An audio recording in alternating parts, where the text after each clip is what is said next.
everybody, it's Samuel and I'm back. Welcome again to my kitchen, and you're watching the next episode of Broaden Breads and Bakery. So today we are going to be making a couple of Country Walnut and Raisin Loaves from the bread book Bread Baking for Beginners by Bonnie O'Hara. This is the book that we've been using. It's a wonderful book, and I'm going to include the link to the Amazon for this book on the description of this video once again. I'm really excited to make this bread today because this is the first time that I'm going to be using added ingredients into the dough. I haven't done that before. I'm a little bit nervous, but very excited, so stay tuned and see how it turns out.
Okay, so now our dough has been resting for about 30 minutes. We're going to take it out and we're going to start to knead it again on this floured surface. So I'm going to use my dough scraper and get all of this out right onto here.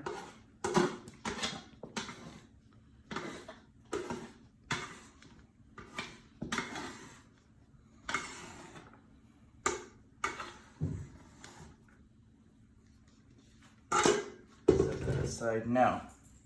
If you remember from our last video, how we like to think of kneading, basically is we're going to push with the heel of our hand out, and we're going to pull it back, turn it, do the same thing.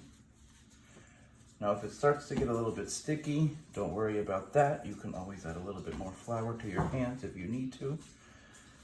And we're going to do this. It usually takes about between 5 to 10 minutes. What we're really looking for is the bread to become more together. So we're going to look for it to tighten up. And we're just going to keep going.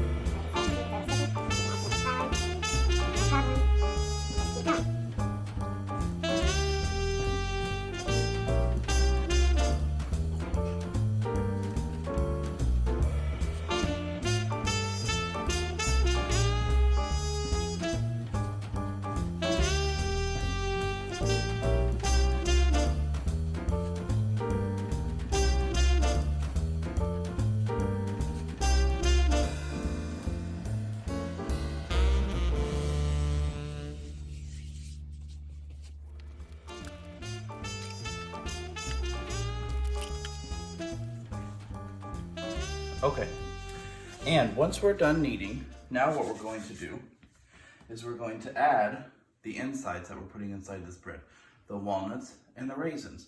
So what we're going to want to do is we're going to wash our hands first, get them wet, and then we'll get out our ingredients. Okay, so we have our walnuts and our raisins. So what we're going to do is with our kneaded loaf, I'm just going to spread it out a little bit here, and I'm just going to take, I'm very nervous about doing this. This is the first time. So I'm just going to take some, pour it in the middle here,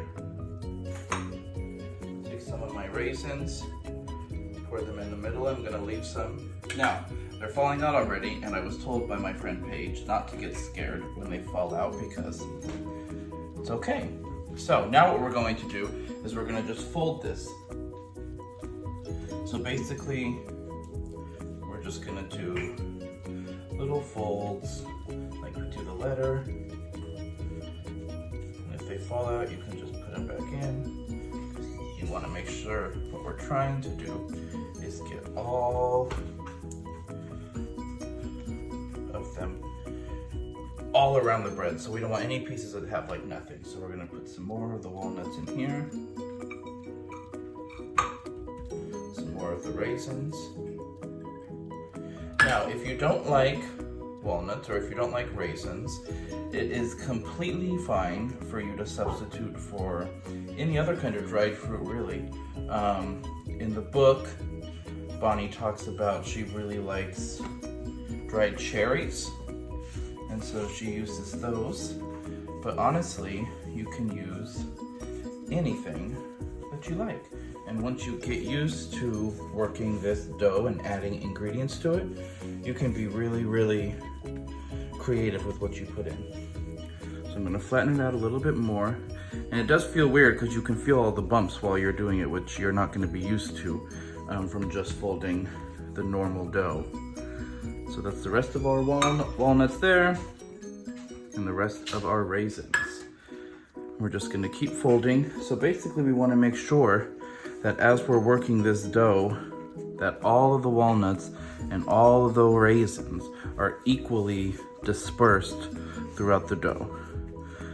You can kind of see them right there. So what you want to do is you want to kind of feel around your dough because you want to make sure that it's all over in there. Okay, so now that this is done, this is where we're going to go back to the rising part. So we're going to put this in our bowl with our flour towel and we're going to let it rise for about 3 hours.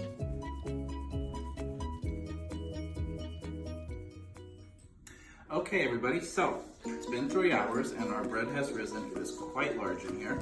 So now we're going to take it out, we're going to pre-shape it. So I'm going to take my dough scraper and I'm just going to scrape this out. Right on here onto my floured surface.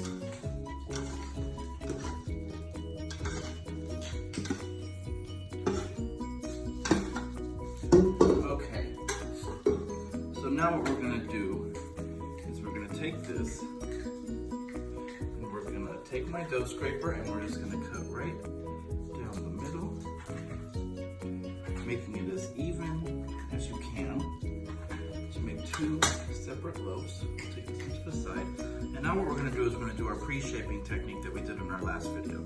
So basically what the point is we're trying to get the tension over the top of it. So you can use your hands, you can also use your dough scraper and go underneath it. You're really just trying to build that tension across the top. You don't want to do too much because you don't want it to tear or rip or any of the air bubbles to pop. You can just go like that basically in this circular shape. Don't worry if you start seeing some of the pieces, the walnuts and things like that right there. Take this next one and basically do the same thing. Just like that. Take the dough scraper a couple of times. Really try to get that tension on the top. And now what you're going to do is you're going to let these sit right where they are, cover them with a towel, and you're going to let them sit for about 30 minutes or so on here, and then we'll be back. Okay, so these have been resting here, bench resting for about 30 minutes. So now what we're going to do is shape them, which is going to get them ready for proofing and then for baking. So we're going to do the same thing for both of them. So we're going to flip it over so that the smooth side is on the table. Then we're going to do the letter fold that we've been doing. So basically we're going to take this, fold it right here, fold it right here, turn it, do the same, then do that, get it nice, flip it back over, and we do our little shaping here to get the tension. And then that one's going to be ready, so we're going to stick that one into its proofing basket here. Cover that up, and those will sit for about an hour to an hour and a half. And we'll do the same one with our guy right here. Let her fold there. There,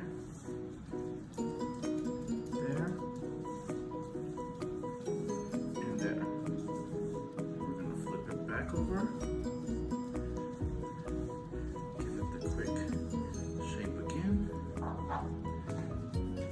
Into this smaller proofing basket. The flour towel over that. And we'll be back in about an hour and a half. Okay, so it's been about an hour and a half, and now we're going to check and make sure that these are ready. We're going to score them and put them in the oven to bake.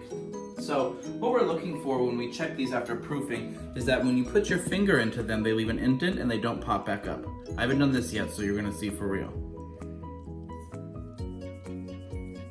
So you can see my indent is still left in there, so these are good to go. So what we're going to do is we're going to take these out. We're going to place them seam side down, just like this. And we're going to take my lamb. Now, if you watched last week's video and you were a professional, smart French baker, you would notice that I said the word wrong, but I looked it up so I didn't sound crazy this time. So basically what we're going to do is we're going to take this and we're going to make an X basically on the top. This is very sharp, it's like a razor blade. Oh, it's so much better than the actual knife I was using before. Oh my God, that is like perfect. That makes me so happy. So what we're gonna do with this is we're going to do the same one with the other one here. Let's check the proof really quick for this one too. The indent is there. So we'll do the same thing with this one. We'll pop one in the Dutch oven and one on the baking stone that I just got. And we're gonna bake those for about 25 minutes. Then I'll take the lid off the Dutch oven, we'll bake for another 15, and we'll see how they turn out. Okay guys, so here they are. We have both of our loaves. One we cooked in our Dutch oven right here, very beautiful. The scoring, amazing. From that lamb, you could see I was so excited when I cut it, and this is why, because that is just, it's beautiful. This one is from the pizza stone, a little bit burnt around the sides, possible because of the lack of the consistent steam like it is stuck in here. But that's all right because this guy's gonna get eaten too. So we're gonna take a break into this one and see what's happening. I don't know. Look at that. Smells good, gorgeous inside.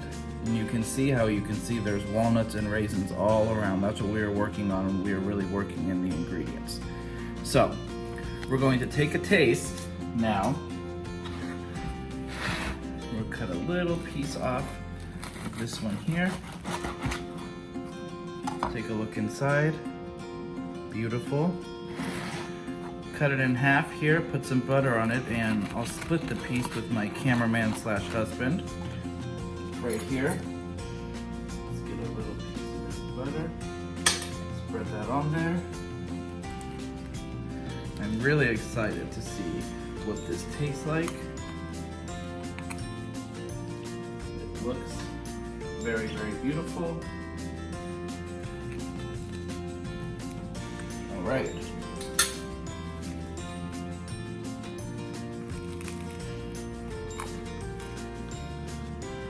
Ooh.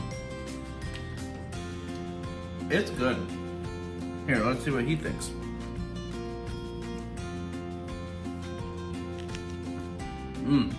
Very good.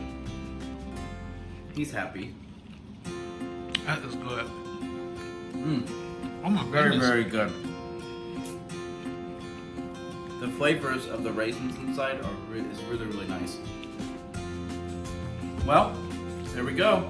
One more episode down of Broaden Breads and Bakery.